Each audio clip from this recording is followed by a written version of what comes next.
muvandimwe guma hamwe. Dore amasomo tugiye kuzirikanaho kuri iki cyumweru cya kabiri cya Pasika tariki 19 Mata 2020. Isomo rya mbere ryo mu gitabo cy'ibyakozwe n'intumwa umutwe wa 2 murongo wa 42 kugeza kwa 47. Zaburi ni 117. Isomo rya kabiri ni ryo mu ibaruwa ya mbere ya Petero umutwe wa mbere murongo wa 3 kugeza kwa 9. Ivanjili yanditswe na Yohani umutwe wa 20 murongo wa 19 kugeza kwa 31. Nyagasani Yezu nabane namwe. Amagambo mu Ivanjili ntagatifu uko yanditswe na Yohani. Nyuma y'urupfu rwa Yezu kuri uwo munsi wa mbere wo gucyumweru ni mugoroba, inzugi zaho abigishwa bari bateraniye zari zikinze bitewe no gutinya Abayahudi.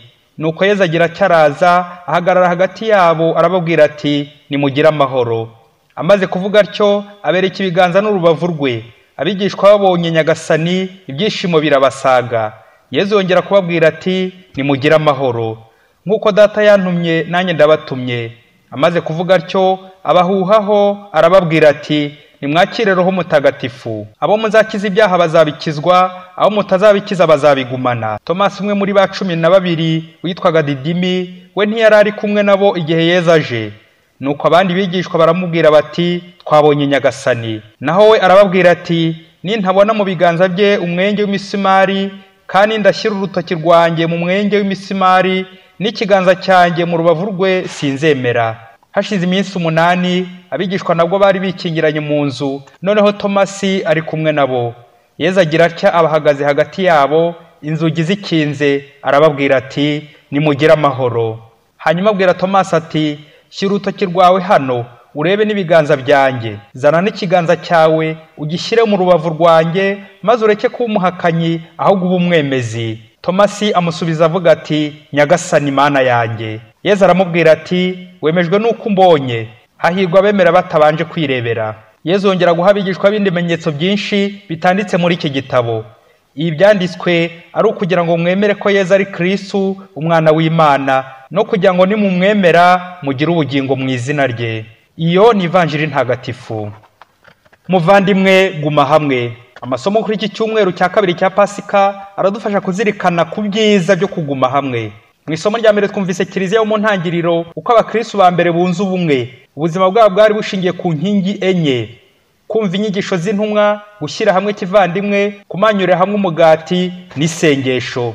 Burya inshuti nyanshuti zisangira kabisi n'agahiye, zigasangira imibabaro n'ibyishimo. Nibyo Petero ari gutwibutsa kandi adukomeza mu isomo rya kabiri, tukamenya kwihanganira amagorwa twizera Yezu Kristo wazutse kuko aduhora hafi.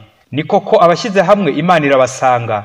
Nyagasani ati aho 2 cyangwa 3 bateraniye banyambaza mba ndi hagati yabo. Yezu ajya dusura duteraniye hamwe. Turabona uyu munsi abonekera intumwa ze zari ziteraniye hamwe ku cyumweru, ndetse kubera impuhwe ze akaza kugaruka agirira Tomasi wari wasibye ikoraniro. Ngibi byiza byo kuguma hamwe tugiye kurebera mu ngingo 3: guma hamwe n'abandi, guma iwawe, no kuba magirirane. Ingingo ya mbere, guma hamwe n'abandi. Abantu bakora umwuga umwe, abantu biga hamwe, abantu babana hagati yabo bakunze kugira imvugo bakoresha ku buryo bageze muri uwahandi bashobora gukuzimiza, yewe bakabana kugurisha nk'uko dukunze kubivuga. Haba imvugo y'abasirikare, abaganga, abanyeshuri, abashoferi n'abandi. Niyo utahoze mu bandi wari wasibye cyangwa wakererewe, hari byinshi bigucika. Rero nibyo byabaye kuri Tomasi igihe Yezu abonekeye abandi wadahari ubwo hari ku cyumweru bateranye. Yezu araza arabasuhuza ati nimugire amahoro. Bamubonye ibyishimo birabasaga. Abaha n'ubutumwa ubasha bwo gukiza ibyaha, gutanga isakamento ry'imbabazi. Nimwakire Roho Mutagatifu. Abo muzakiza ibyaha bazabikizwa, abo mutazabikiza bazabigumana. Ngubu ubutumwa bukomeye Yezu wazutse aho intumwa ze. Ubutumwa bw'umusaseridoti kunga abantu n'Imana, gukiza ibyaha mu izina rya Yezu. Ibi nibyo bitera ibyishimo koko, kugirwa imbabazi na Yezu. None dore Tomasi ibyishimo ntibimugezeho, ariko Yezu kubera impuhwe ze kandi no muri wa mugambi uko nta numwe azazimiza, mbese bose akababumbira hamwe, Yezu yagaruye Tomasi mu bandi. Noneho yongera kugaruka ngo nawe amuhe ku byishimo yahaye abandi, kandi abonereho no gukomeza ukwemera kwa benshi. Ibyishimo byo kuba hamwe n'abandi biterwa nuko Yezu abahari. Ahari urukundo n'umubano Imana ibihari. Nawe mu Kristo mu gusengera hamwe n'abandi, prière communautaire n'izindi gahunda zose za rusange, Yezu arifuza ko waba byishimo, mahoro na gisubizo cy'umuryango. aho muhurira n'abandi community, ntukabera abandi umuzigo, ntukabera abandi ikibazo. Ingingo ya kabiri, guma iwawe. Tomasi ntabwo ari umuhakanyi, nubwo yagize ingorane agakererwa ikoraniro, ariko gushidikanya kwe gushinge ku gusobanuza no gusobanukirwa, kugira ngo ukwemera ko gukomere koko guhamya ibirindiro, agiye yamamaza ibyo nawe ubwe yemera. Tomasi nawe ubwe arahamya ko yiboneye Yezu, ati Nyagasani Mana yanjye. Aho usigarana na Yezu ukamusiganuza nka Tomasi.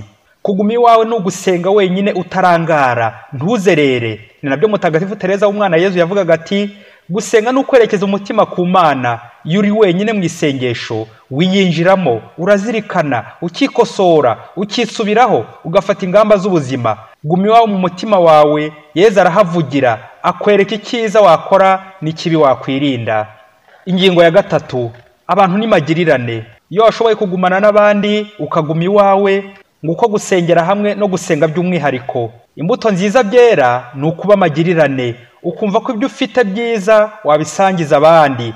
Mbese nk'abakristo ba mbere twumvise, abemera bose bari bashyize hamwe n'ibyo batunze byose bakabigira rusange, bagurishaga amasambu yabo n'ibintu byabo, bose bakagabana ikiguzi cyabyo bakurikije ibyo buri muntu akeneye.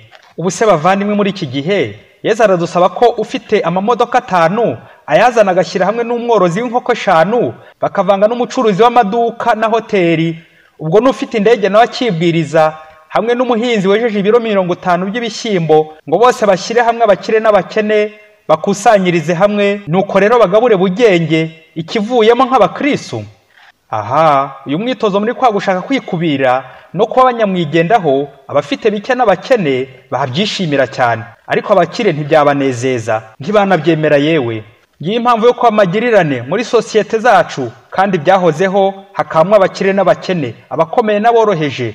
Ariko ukamenya ko muganga akenera mwarimu, mwarimu agakenera umucuruzi, umucuruzi agakenera umworozi, umukire agakenera umukene, n'abandi bose. Nta n'umwe udakenera ubufasha bw'undi kuri iyi si. Nuko rero gushyira hamwe ntabwo ari ukugabura bugenge, ahubwo ni ukumenya icyo buri wese akeneye nk'abakristo ba mbere. Umugabo w'umukire buri mwaka yari afite umuco mwiza wo guha abakene ubunani. Noneho umunsi umwe ajya mu giturage cya kure atwaye ibiribwa n'amafaranga byo gufashisha abakene no kubaha ubunani. Arangije kubagaburira bose arataha. Ageze mu nzira ku rugo rumwe abona abana bari kuboroga cyane kubera inzara, nyina yabuze uko abahoza. Wa mugabo yaramubaza cyane, yicuza uburyo atabonye kare agifite icyo kubaha. Nuko abuze uko abigenza, afata inkweto yari yambaye arazigurisha, agenda n'ibirenge. Abamubonye bamwe baramuseka, abandi bakajya ngo ni siporo arimo. Nuko rwa rugo narwo ararufungurira, bamererwa neza. Hashize igihe kirekire, wa mugabo aza gufatwa n'uburwayi bw'impyiko, zombi zaraboze. Bashakisha hose wamutabara, akamuha byibuze impyiko imwe akongera kubaho, baraheba. Mu gihe agiye gupfa, haza umusore yemera kumuha impyiko imwe. Wa mugabo amaze gukira ashaka kugororera wa musore, ariko wa musore amubwira ati, ni ngewe ahubwo ari kukugororera.